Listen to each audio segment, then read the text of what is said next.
When we refer to a surgery as something called an open fetal surgery, that means, unlike using a camera or a laparoscopy, which we term fetoscopy, we are talking about actually making an incision on the uterus itself. And in order to get to the uterus, there's first an incision made on the mom's belly.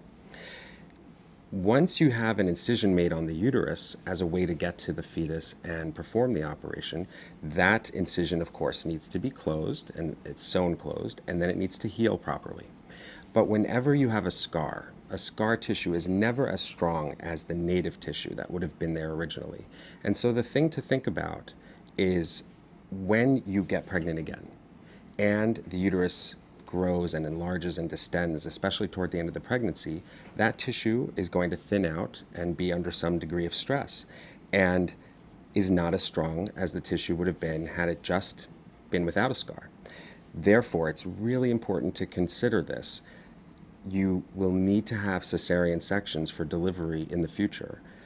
Going through labor and that sort of stretched out uterus then having to contract for hours and hours on end is too high of a risk for it to actually rupture or separate.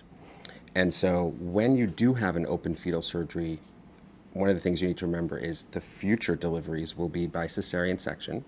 That's a little bit different than when you're having a regular obstetric cesarean section where you can actually have a vaginal delivery in the future. This is a different type of incision. It's too big, it's in a place that we wouldn't normally do a C-section on the uterus, and it is weaker. And the other thing to consider is in the future, that cesarean section will need to be a few weeks earlier than your expected delivery date.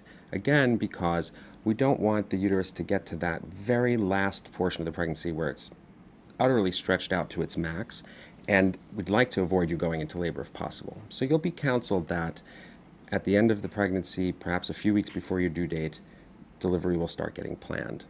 The other important question that comes up is, does an open fetal surgery affect fertility in the future? And in fact, it's been well studied and it does not affect fertility. All of our patients over 20 plus years who have wanted to have babies after having had fetal surgery have been able to successfully get pregnant.